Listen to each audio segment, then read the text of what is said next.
तर वर्षा गायकवाड आज मुंबईमध्ये आंदोलन करण्याची शक्यता वर्तवली जाते। मोदींच्या दौऱ्याला वर्षा गायकवाड यांनी विरोध दर्शवलाय। मोदी आज खासगी कार्यक्रमाच्या निमित्तानं मुंबई दौऱ्यावर येत आहेत। वर्षा गायकवाडांना पोलिसांनी आंदोलनासाठी परवानगी नाकारली आणि वर्षा गायकवाड यांच्या घराबाहेर पोलीस बंदोबस्त सध्या तैनात करण्यात आलेला आहे।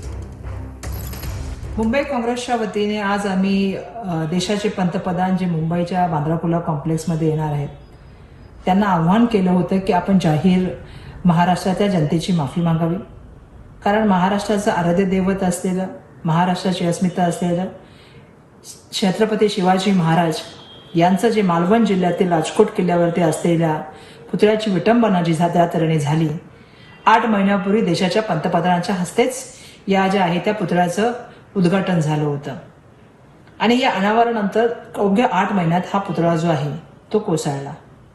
याची नैतिक जबाबदारी घ्यावी।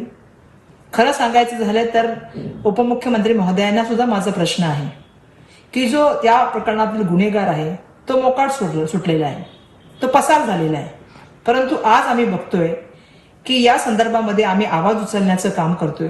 तर सकाळपासून आमच्या सगळ्या कार्यकर्त्यांना जे आहे ते पोलिसांच्या माध्यमातून डिटेन करण्याचं काम चालू आहे। मला सुद्धा त्या ठिकाणी घराच्या बाहेर पूर्णपणे जो आहे आमच्या पोलिसांचा फौजफाटा लागलेला आहे।